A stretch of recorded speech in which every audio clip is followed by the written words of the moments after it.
Hey there, everyone. Hope you're having a great day. I'm Richard, and this is Cowboy Survival. You know, a couple of weeks ago, I went to Hobby Lobby, and I went all around Hobby Lobby and looked at a bunch of things that you could get there that you might not ordinarily think about, but which would be really useful in your backpacks, your day packs, your get-home bags, whatever. And one of the things I found was a package of little fabric, like canvas drawstring bags. One of the viewers suggested that those bags would be great for pre-filtering water.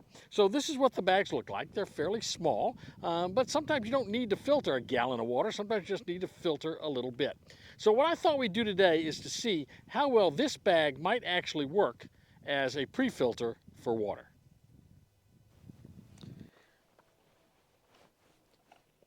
So the first thing I'm going to need to do is I'm going to need to have a place where I can hang this bag once I uh, once I actually put water in it. So I'm going to get out my little hatchet, and I like these little curved spikes that you see. These are really nice. They can go into trees really nicely and have a little curved end on them, so you can hook things on them really easily. So we're going to just pound this thing in here with my little hatchet.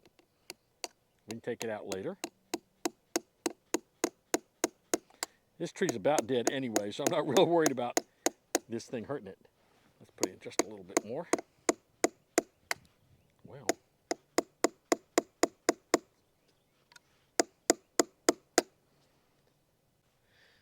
so I'm going to take my bag and I'm going to hang it on this hook.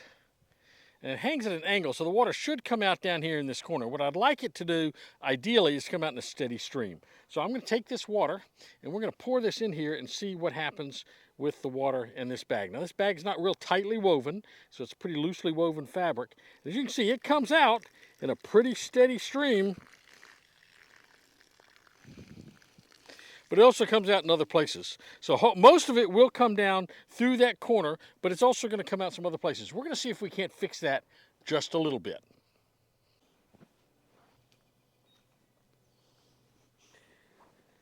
So what I'm going to do with this bag to try to get it so that it only drains in one spot is I am going to try to put a lining on this thing. I'm going to turn this bag inside out. Now this is a different bag because the other one is wet.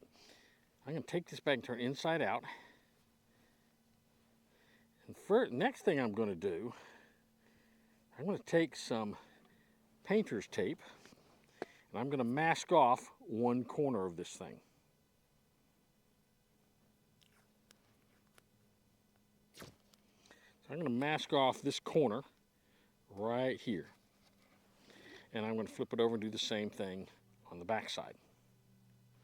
Now the next thing I'm going to do is I am going to put a rubber coating on this bag on the inside from about here down, a rubber coating that should keep the water in and also should allow that water to drain out just this corner, because that corner will not have rubber on it. So I am going to be using Flex Seal spray sealer.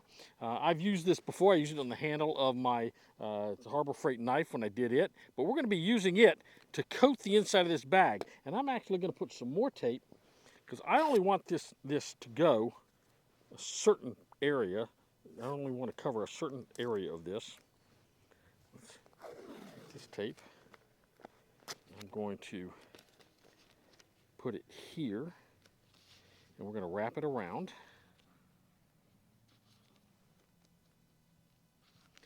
I'm going to put another piece of tape because I don't necessarily want the entire bag to be rubberized, just part of it. So now what we'll do is we'll take our spray and we are going to take the spray and shake it up good. And I'm going to cover this part of the bag with this light. I'm going to put a real light coat of this rubber on it. And what that'll do, as I said, it'll keep the water from draining out in other areas, and it'll only drain out in that corner that doesn't have the rubber coating.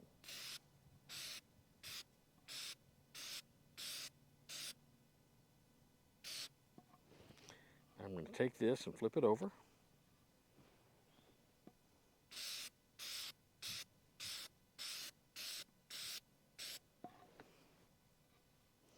Get a little bit in that corner right down there. Now it's going to take a while for this to dry, but when it does, there's going to be a nice rubber coating on the inside of this bag. And actually, it's going to be useful for other purposes as well. So let's come back when this is fully dry and see how well it does now. Okay, so we've got our bag. It's been sprayed with the rubberized item. We're going to take the tape off of it. And when we do that, you see that this corner is still white, does not have rubber on it. And when you take the tape off this top, you'll see, if I can tear it, see it's got a nice straight line on that. Now the idea is I'm going to turn this inside out, and the idea is that I'll pour the water in. It will not come out anywhere except where that empty spot is. Now this is a little stiff, so it's going to be a little hard to turn it inside out, but we can do it. Okay, so the idea is that we're going to pour this water into this bag now, and it's only going to come out down here at this bottom where I did not put any rubber. Now I don't want to get it any higher than my line or it's going to leak out up there. So let's just pour it. I'm going to pour it in slowly, and let's see how well this works as a pre-filter. Look at that, a nice steady stream through that one corner, exactly like I wanted it to do.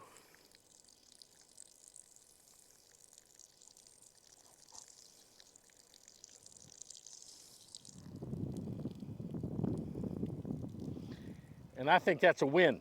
If I was going to redo this, I think I'd make this line of rubber much higher. I'd have it come up higher so that I could put more water in it and just leave it. But other than that, I think that was an excellent use of the Hobby Lobby drawstring bag to make a pre-filter system with a rubberized lining. Well, guys, there you have it. The Hobby Lobby canvas bag. Really fun little project. It worked out really well. The girls are certainly having fun out here today. So anyway, hopefully you found this fun. Go try it yourself. In the meantime, remember, stay strong, stay prepared, and have a blessed day. Come here, girls. Yeah.